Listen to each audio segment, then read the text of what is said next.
I'm going to be talking about liquid natural gas and its export by the United States.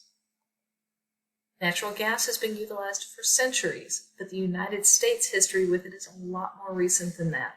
From its early stages of being utilized for heat and light, to the manipulation of its properties, to understanding how to convert it to a liquid state, to its transportation, have all been factors that have led it to become one of the most utilized forms of energy worldwide.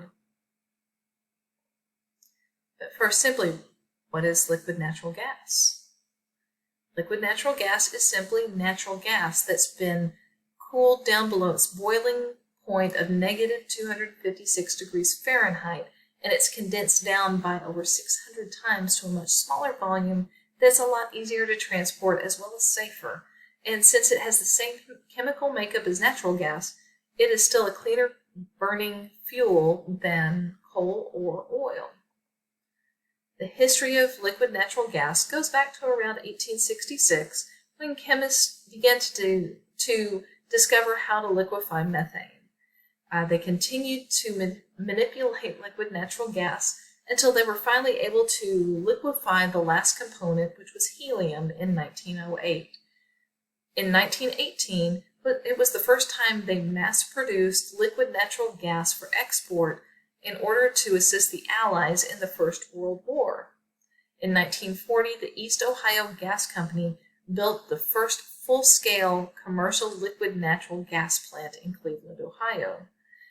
Things stayed fairly quiet on the front for liquid natural gas for several decades, until about 2010, when hydraulic fracking really increased the natural gas production in the country. And in 2016, this was the first time that the United States went from primarily being an importer of liquid natural gas to finally exporting liquid natural gas. And then in 2023, it overtook everyone and became the world's leading exporter of liquid natural gas worldwide. In 2016, the United States estimated they were sitting on about 2.5 trillion cubic feet of natural gas. And with the rate it was being consumed, they figured we would run out in about 90 years' time.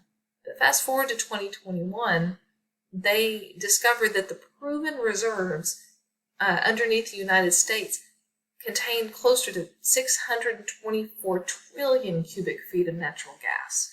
So that would sustain us for the foreseeable future and also allow us to export, at the time, almost 10 billion cubic feet per day. It has increased since then.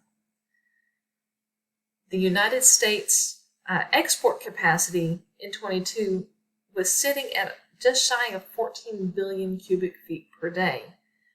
With the liquefaction capacities and all that, we were very strapped and sitting on the edge of the possible maximum we could produce per day for export.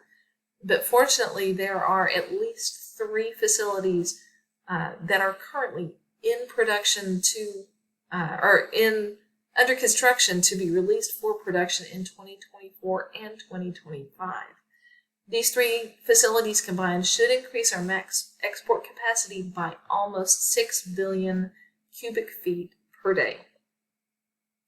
The factors that are driving the demand for liquid natural gas include things like the price becoming more competitive with coal. So some of the countries that have historically relied on coal are beginning to look into liquid natural gas as an alternative.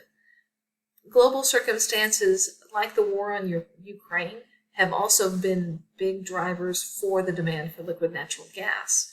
The European Union has already announced that they are going to sever ties with Russia by the year 2030, and they've already started decreasing the amount that they are importing from Russia.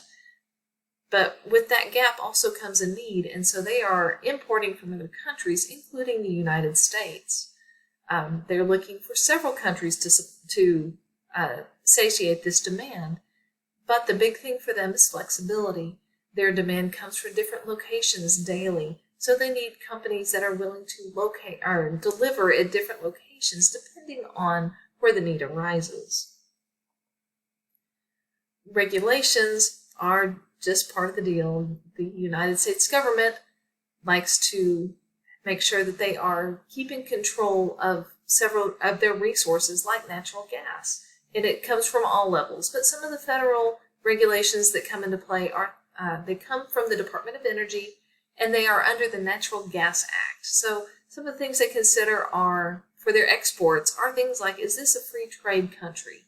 If it is, they say, is this in our best interest to make this trade? And if yes, they are open to establish these contracts. If there is an answer no to one of these questions, for example, if this is a free trade country, the answer is no, they can sit back and say, well, is this in our public interest to export to this country? If the answer is yes, they can make exceptions to every rule.